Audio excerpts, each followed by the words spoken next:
Hello friends, welcome back to my channel. So guys, आज मैं आपको बताऊंगी कि यूपी सीएचओ एनएचएम की जो पोस्ट है वो वैकेंसीज है, बम्पर वैकेंसीज निकली है, लेकिन ये कॉन्ट्रैक्ट बेसिस पे है। तो आपको ये समझना बहुत जरूरी होगा कि ये कॉन्ट्रैक्चुअल वैकेंसीज निकली है। ठीक है, इसकी जो स्टार्टिंग डेट है एप्लीकेशन फॉर्म फिल करने की वो 28 अक्टूबर यानी कि आज से स्टार्ट हो गए हैं। सुबह के 11 बजे से इसकी ऑनलाइन एप्लीकेशन फॉर्म की जो साइट है, ऑनलाइन साइट जो है वो क्या हो गई है, ओपन हो गई है। और फिर उसके बाद जो इसकी एंड डेट है, जो एप्लीकेशन फॉर्म फिल करने की जो लास्ट डेट है, वो क्लोजिंग डेट जो है वो हमारी 17 नवंबर को क्लोज हो जाएगी। 17 नवंबर को रात 11 बजे ये क्लोज हो जाएगी। तो इसलिए बी केयरफुली इसके एप्लीकेशन फॉर्म को फिल करना है। सबसे पहले इसके एप्लीकेशन फॉर्म के नोटिफिकेशन को पढ़ लेना कि जिसमें इसमें नोटिफिकेशन में ये बोल रखा है कि कौन से स्टेप्स में। सबसे पहले आपको 5 स्टेप्स होंगे जब भी आप एप्लीकेशन फॉर्म को फिल कर रहे हो।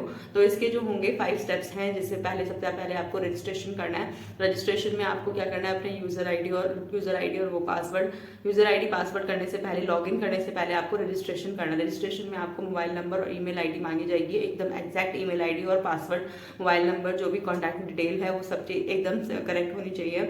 अच्छे से फिल करना है क्योंकि ये बहुत सारी वैकेंसीज इसमें निकली है, इसमें होने का बहुत ज़्यादा चांसेस हैं। तो इसलिए मैं ये कह रही हूँ, मैं आपको इसलिए जोर दे रही हूँ क्योंकि ये क्या है, इसमें बहुत सारी वैकेंसीज निकली है और आपके लिए बहुत बड़ी शानदार अपॉर्चुनिटी है ये। तो इसलिए आपको केयरफुली इस एप्लीकेशन फॉर्म को फिल करना है। जब भी आप एप्लीकेशन फॉर्म फिल कर रहे हो तो फिर स्टेप बाय स्टेप आपको जैसे जैसे सारी करेक्ट डिटेल्स देनी है आपको। फिर उसके बाद आपको क्या करना है, अपनी पर्सनल, जब भी आप रजिस्ट्रेशन कर लेंगे तो उसके बाद लॉगिन करना है। लॉगिन करने के बाद अपनी पर्सनल डिटेल्स को फिल करना है। फिर नेक्स्ट स्टेप जो होगा, आपके डॉक्यूमेंट्स अपलोड करने हैं। एंड लास्ट जो स्टेप होगा, अपने डिस्ट्रिक्ट को चूज करना है। ये यूपी की एनएचएम पोस्ट है, एनएचएम सीएचओ की पोस्ट है, कम्युनिटी हेल्थ ऑफिसर की पोस्ट है। ये अपने आप में बहुत बड़ी ऑफिसर की पोस्ट है। मतलब इसमें पहले ही आपके नाम के आगे ऑफिसर लग जाता है, कम्युनिटी हेल्थ ऑफिसर। ठीक है, तो इसलिए बिल्कुल भी वो नहीं होना है, आराम से फॉर्म फिल करना है। 17 नवंबर लास्ट डेट है, इसलिए बी केयरफुली, हर डिटेल्स को अपने अच्छे से फॉर्म फिल करना है। सबसे पहले इसके नोटिफिकेशन को पढ़ लेना, नोटिफिकेशन में क्या क्या कैसे कैसे बोल रखा है। और इसके में सबसे पहले मैं ये बताना चाहूंगी कि जो ये कॉन्ट्रैक्चुअल बेसिस पोस्ट है, तो कॉन्ट्रैक्चुअल बेसिस में कुछ टाइम के लिए कॉन्ट्रैक्ट होगा। फिर उसके बाद शायद यूपी एनएचएम, जो नेशनल हेल्थ मिशन में जो यूपी आती है, सीएचओ, इसमें क्या होगा, कॉन्ट्रैक्ट रिन्यू होगा फिर आपका। ठीक है, तो इसमें ये कंडीशन दूर की बात है, पहले आपको अपने एप्लीकेशन फॉर्म अच्छे से फिल करना है। और रही बात वैकेंसीज की मैं बारे में बात करूँ तो वैकेंसीज जो है, बहुत सारी वैकेंसीज इसमें निकली है। जैसे कि 55,082, जो पहले इन्होंने वैकेंसीज बताई थी कि इसमें 55,082 पोस्ट आई है, लेकिन जो इन्होंने रिवाइज वैकेंसीज की है वो हमारी 7401 वैकेंसीज इन्होंने रिवाइज की है। अब उसके बाद मैं आपको ये बताना चाहूंगी कि जैसे इन्होंने वैकेंसीज के साथ साथ इनकी जो सैलरी है, यूपी एनएचएम सीएचओ की जो कॉन्ट्रैक्चुअल सैलरी है, कम्युनिटी हेल्थ ऑफिसर्स की जो कॉन्ट्रैक्चुअल बेसिस पे सैलरी जो है इनकी, पहले जो थी 20,000 थी, लेकिन अब सैलरी में इंक्रीमेंट लग गया है। अब इनको जो सैलरी होगी वो 25,000 कुछ समथिंग कुछ मिलेगी। इसके साथ साथ जो पीबीआई जो इनका टैक्स होगा वो पहले जो ज़्यादा कटता था अब कम कटेगा, 10,000 करेगा। तो इसलिए मैंने ये बता दी आपको वैकेंसीज कितनी हैं, इसमें इनकम क्या, सैलरी क्या होगी।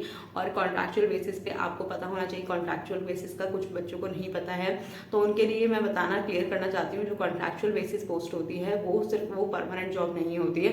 This is the contract basis. Contract basis का मतलब for the shortest period of time period के लिए होती है। जैसा कि आपसे बॉन्ड फिल किया करवाया जाएगा, बॉन्ड या फिर 2 ईयर कॉन्ट्रैक्ट का होगा, या फिर 2 ईयर कॉन्ट्रैक्ट वाला साइन होगा, या फिर 6 ईयर का होगा। इनके अकॉर्डिंग होगा वो, यूपी एनएचएम सीएचओ के अकॉर्डिंग होगा। जैसे वो बताएंगे वैसे आपको फिल करना होगा। जैसे 6 ईयर का 2 मंथ्स का होगा, 6 मंथ्स, या फिर आपका 1 ईयर का भी हो सकता है। किसी भी ईयर्स का भी टाइम ड्यूरेशन लिमिटेड होती है इसमें। फिर कॉन्ट्रैक्ट रिन्यू होते हैं, फिर कंटिन्यूस वो चलती रहती है इनमें। तो इसलिए ये चीज़ आपको क्लियरिफाई कर दी है मैंने। इसके एप्लीकेशन फॉर्म की जो, मैं दोबारा बताना चाहूँगी कि जो इसके एप्लीकेशन फॉर्म की जो आज से इसके एप्लीकेशन फॉर्म खुल गए हैं। 28 October is the starting date of the online application form, और जो last date to fill the application form जो है इसकी 17 नवंबर जो है इसकी लास्ट डेट है। तो इसलिए केयरफुली इसको एप्लीकेशन फॉर्म को फिल करना है। इसमें बहुत सारी वैकेंसीज है तो चांसेस बहुत ज़्यादा है। तो अच्छा, कोई भी अगर डाउट आता है during the time of application form fill करने के टाइम पे, या फिर कोई भी डाउट आता है related to subject related problem आती है, तो भी आप अब मेरे यूट्यूब चैनल पे आप कमेंट कर सकते हैं। कोई भी क्वेश्चन से क्वेरी है तो आप कमेंट बॉक्स सेक्शन में डाल सकते हैं। और लिंक मैंने इस फॉर्म का, एप्लीकेशन फॉर्म का लिंक मैंने डिस्क्रिप्शन बॉक्स में डाल दिया है। उसको लिंक पे क्लिक करना है, ऑनलाइन एप्लीकेशन फॉर्म की साइट खुल जाएगी, उससे आपका अपनी अप्लाई करो अपने एप्लीकेशन फॉर्म। और कहीं भी डाउट आता है तो कमेंट सेक्शन में आप डाल सकते हैं। तो I hope you understood these kind of things and thank you for listening me.